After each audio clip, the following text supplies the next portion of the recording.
Hello everybody, welcome back to my channel. Today we're going to talk about how to fix your boring book.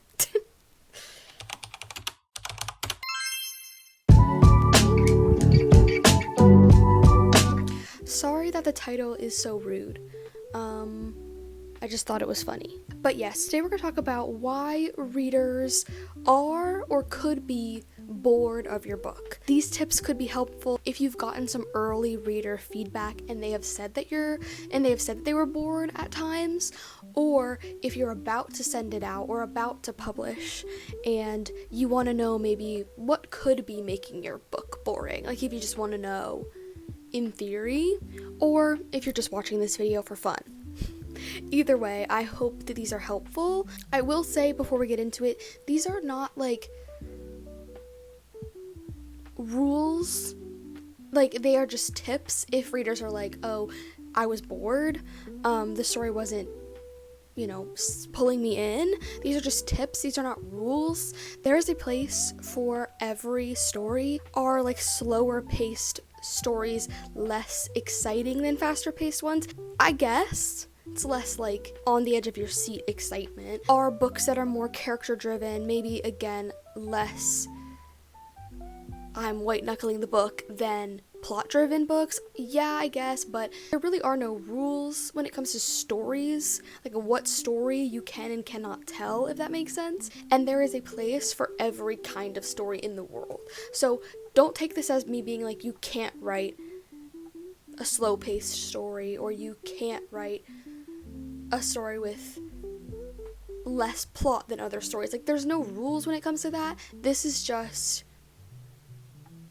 advice to keep in mind, or if like your story being boring is something that you're worried about but you don't have to worry about it. I hope this makes sense. Like there's no rules to like what books you can and cannot write. This is just going to be some advice on if you've gotten a complaint of like I'm bored and you want to fix it. But again, there's no rules. There's a place for every kind of story, no matter how, if you will, traditionally boring, which who decides that, but with that being said, let's get into the tips, but take them kind of with a grain of salt. If they apply to your story, they apply. If they don't, they don't. There's no like rules again. The first reason that readers may be bored of your story is a boring / confusing / too info dumpy intro. Basically a bad beginning of your book. It does kind of suck that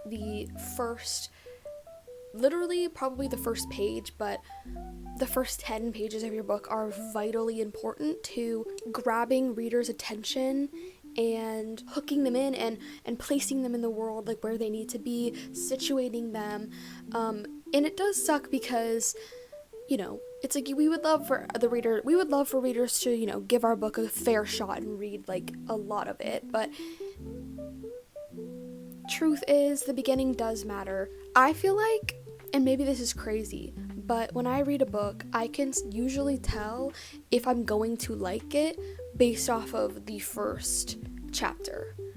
And obviously like plot stuff that happens later can like lower or up the rating, but I feel like just based on like how they're telling the first chapter and how they are world building and the writing style and the character choices and just the choices that are made in the opening, I can be like, okay, I'm gonna like this or I'm not gonna like this. I mean, my mind has been changed, but it's very rare that my mind has been changed. Like I have like not liked an opening and then just kept going and been like, oh, okay, this is good.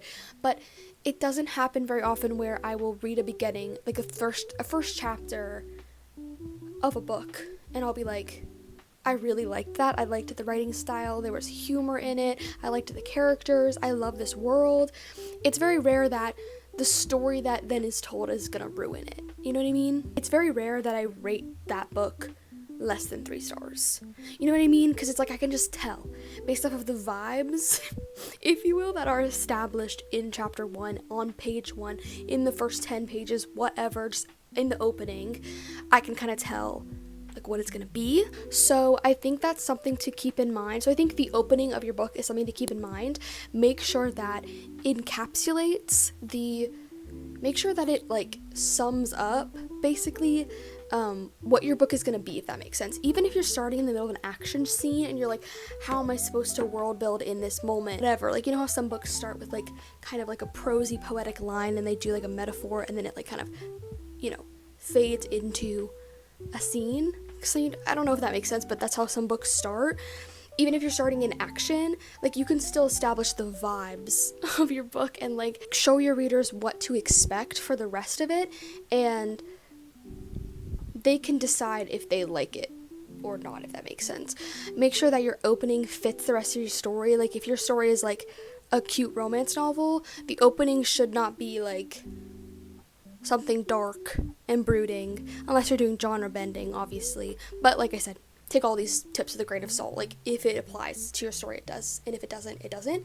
I hope that makes sense. Like, establish the vibe, and also going back to the tagline of this tip, having a confusing opening or an info dumping opening. I have an entire video on how to write a good first chapter if you want like an in-depth version of this, but basically just make sure you're not putting too much information in your first chapter. Like, make sure you're putting just enough. And I know that is such a dumb piece of advice, because it's like, how am I supposed to know what's enough? Enough to place your reader in the world where they need to be in that moment. You don't need to explain the history of the world. You don't need to explain future plans. You need to explain where the reader is like dropping, like where you are placing your reader, what's going on. You can do a little bit of backstory if you want.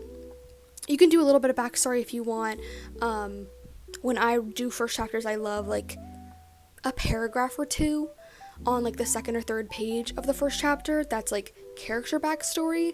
Nothing like, my mom died when I was blah, period, my blah blah blah. Like, try to again, my first chapter video will explain this better, but try to weave in the world building and the info dumping into the world. Like, you know, your first chapter is, let's say it's a fantasy novel, and in your first chapters, your character's going to the market.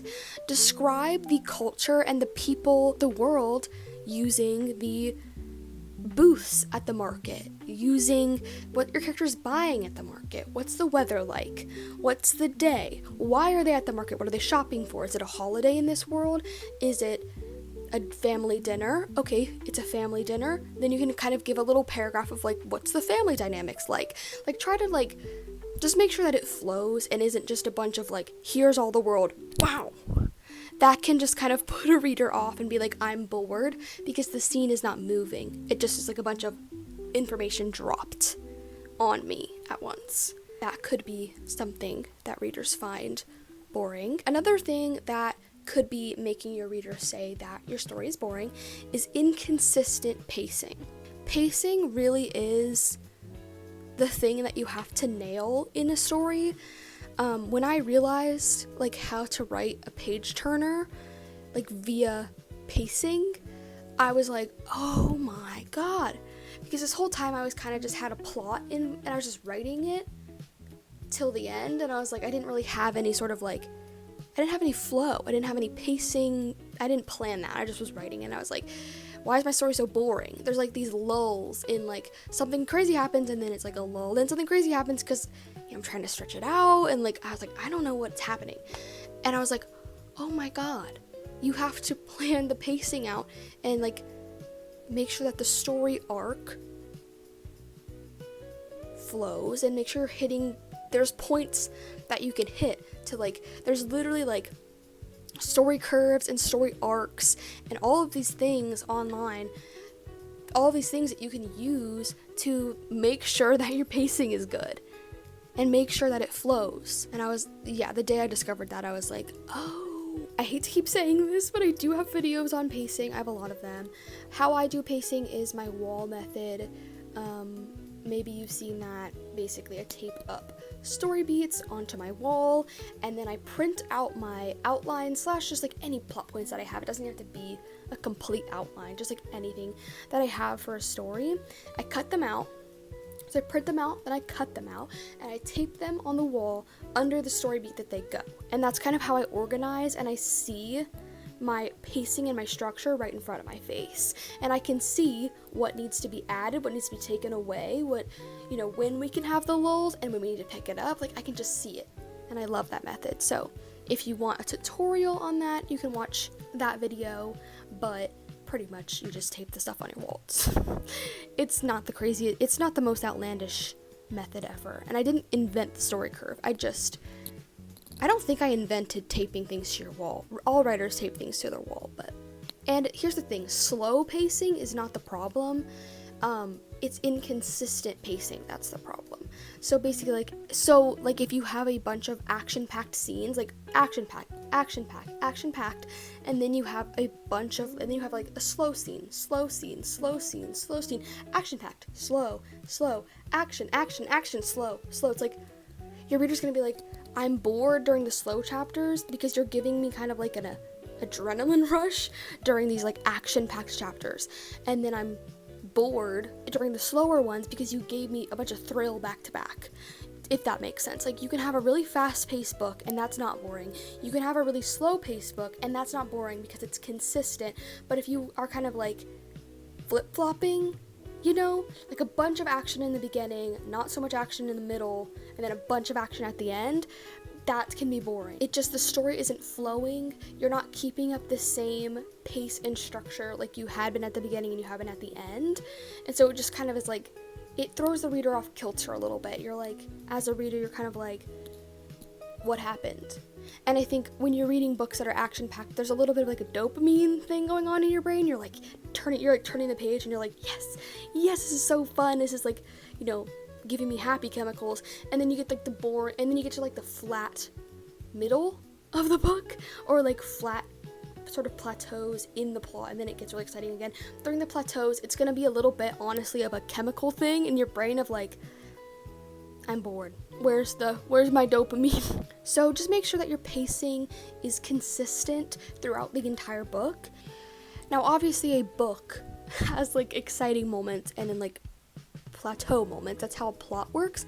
But I hope I'm making sense of like, just make sure that the pacing is consistent in the plot. You can still have the down moments, you can still have the more exciting moments. That's how you build tension, but try to make sure that the middle of your story doesn't lull, or the beginning doesn't lull, or the end doesn't lull. You know what I mean? Just make sure that it's like throughout there are stakes.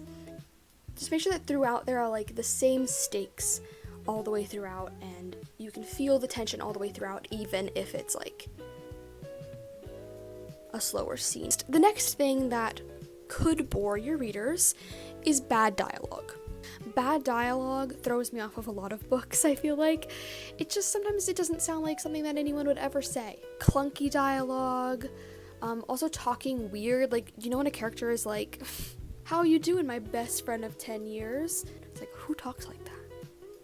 You know what I mean? So make sure that your dialogue is good, make sure it's realistic. You can try, this is the most basic tip ever, but you can try reading it out loud.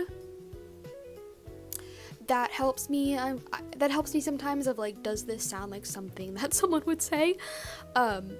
Also, something that has helped me with dialogue a lot is I watch a lot of TV, and I feel like,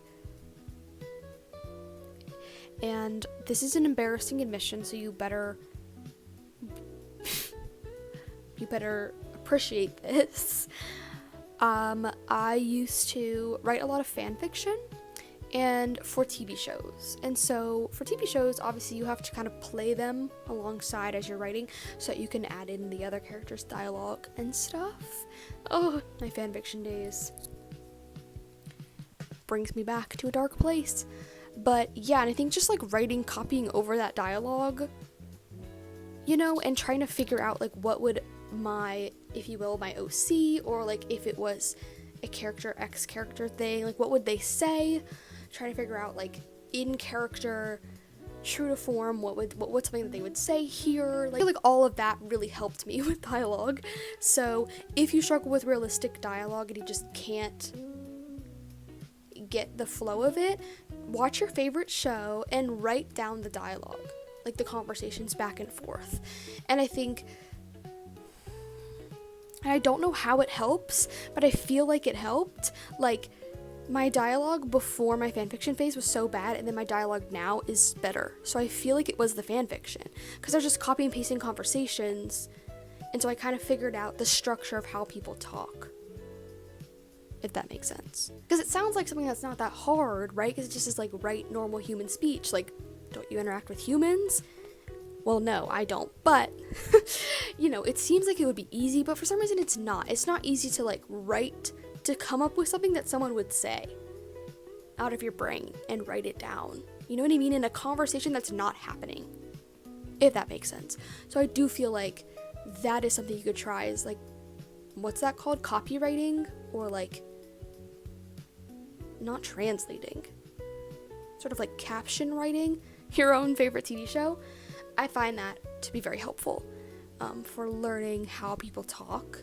Although make sure it's a show that has realistic dialogue though, because if you don't, then that's not gonna help. But yeah, and pick a fictional show too, obviously, to see how to write good fictional lines. But yes, I feel like that helped me a lot. Another thing that could make your story boring is boring characters. I want to make a character video because I feel like I have not made one. I don't have a rec this time.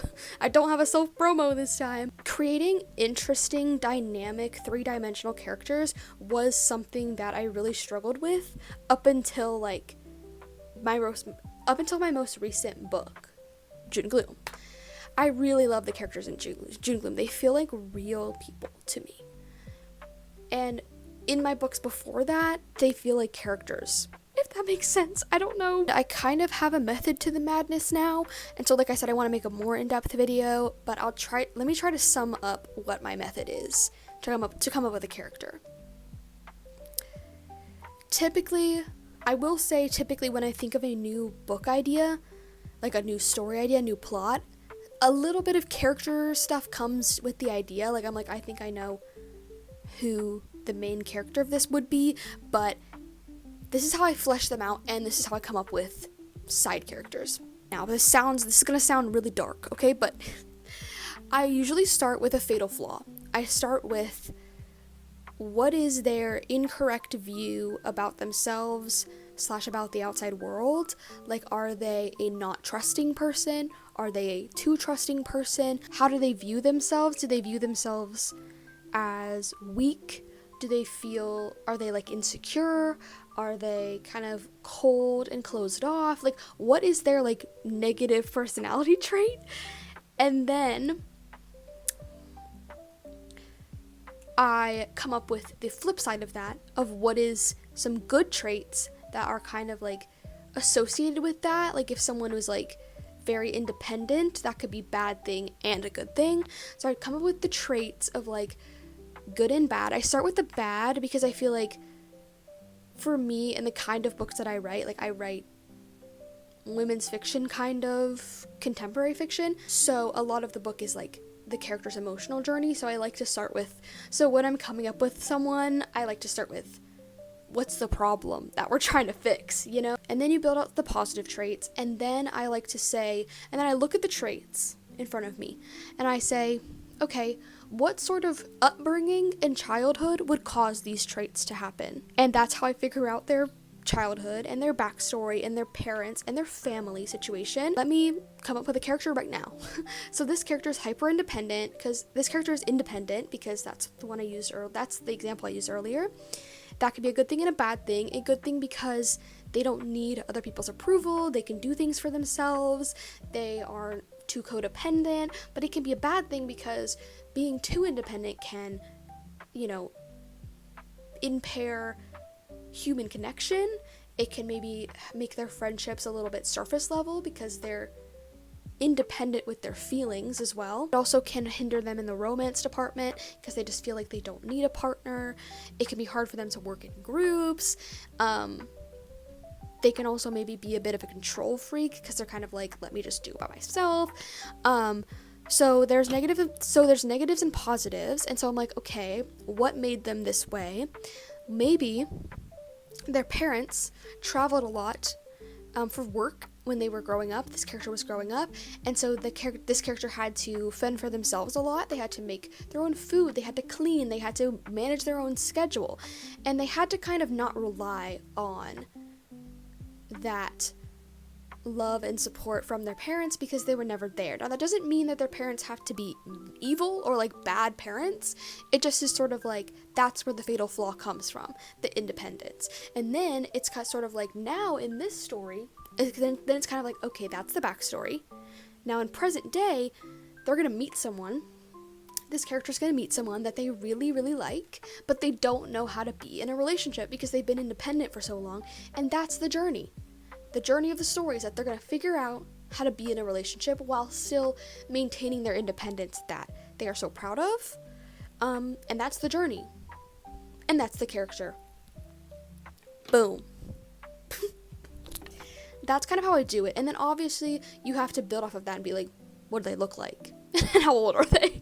And like, what are their hobbies? Like, you know, you fill in that kind of stuff later, but when it comes to like understanding your character and like who they are and why they are, that's my method. So yes, that's a way to make sure that you don't have boring characters. And then, because I feel like you can come up with endless things that way, because a character could be hyper independent because they had distant parents, or they could have had really loving parents, and so they kind of never felt the need for a partner because they were like, well, I have all my love and support I need here. Or they could be hyper independent because they were an orphan. You know what I mean? Like, there's so many reasons and so many backstories, and I just feel like you can create such different, interesting characters by kind of just working backwards. You know what I mean? And I like to start with negative character traits, but maybe that's just me. Another thing you can try, if that is too abstract, because I kind of just pull that out of my ass, if that's too abstract, you can start with a character sheet. You just like can Google character profile sheet and find literally anything. You can probably find a really blurry image on Google Images and print it out. Like, you could use anything to kind of just give you a guide of like what things you need to know. Typically I do that with a character profile after I've come up with like why they are the way that they are. Then I fill in the like, what's your favorite color, blah blah blah. But every writer's brain works differently, so if you need to start with small details and then get bigger, you can do that. You can do a character sheet first if you feel like maybe starting bigger of like what is their internal flaw, like at the very core of their being, what would they talk about in therapy? That's kind of what I like to figure out. I'm their therapist, what's wrong with you, you know? And it kind of is therapy, isn't it? Of like, you're hyper independent, why is that? We need to get to the root so that we can understand why you do the things you do. So basically I'm a therapist is what I'm saying. So I do that, and then I do a character sheet to be like, oh, and her favorite color is blue as well. So yeah, boring characters can really weigh your story down, but there are so many methods and things to do that can help. The next thing that can make your story boring is having no stakes / no tension. I already mentioned this kind of briefly in the like pacing part, but let me try to explain this more. For some reason it's hard for me to explain what stakes are and what tension is, because it's just kind of like, it's a little abstract, is it not? So basically, on top of having a plot that you follow, and pacing that you follow for your scenes, you should have sort of like mini arcs. Again, I don't know what I'm saying. Mini arcs. We'll say that. Mini arcs that bring tension and stakes throughout. So, plot points themselves can bring this. Like, if your characters are preparing for a big final battle or a war, that automatically puts tension underneath. But in sort of like slower scenes, or like maybe towards the middle of your book, you might need to bring out some emotional stakes, some emotional tension, maybe some romance stakes. Like, make sure that there's always sort of like a little subplot through line of some sort of tension, some sort of conflict going on, that will keep your reader's attention if you always have a conflict going on. It doesn't have to be like huge conflict all the time, but just like a little conflict, even if it's just emotional conflict. And you can have emotional conflict even in sort of like slower paced stories, and in those slower moments you can keep the tension up by having your characters going through their emotional journey at the same time as the plot. There's, character arcs alongside that, or romance arcs and subplots, and like in every scene there should be some sort of tension, some sort of conflict, no matter how small, and that will help keep your reader's attention because they will want to know how it's resolved. My next tip is very much piggybacking off of the last one, so I won't linger too long on it, but something else to bring up is your readers could be bored if they don't have any emotional investment. And this does tie back into the emotional stakes, if you will, like your character's emotional journey. If your character isn't like going through anything, like there's no growth, no change, there's no push and pull of like, I am this way, but I need to be this way to improve my life, but I don't want to be that way because it's safe being this way. There's tension in that, there's conflict in that, and that's where you get emotionally invested in a character of like, I want the best for them because I relate to them in their flaws and I want them to be better and I want them to be happy. And if your characters, and if your readers are not emotionally invested in your characters' journeys, in the more like stripped down parts of your story, like not just the plot, I would feel like not just the main plot. If your readers are not invested in the little romances, in like the romances, in the characters' emotional journeys, in the families, if your readers do not have that emotional connection to your story, they just won't be so interested. So there are lots of ways, to boost that emotional connection. The number one is just making sure your characters are fleshed out and feel real.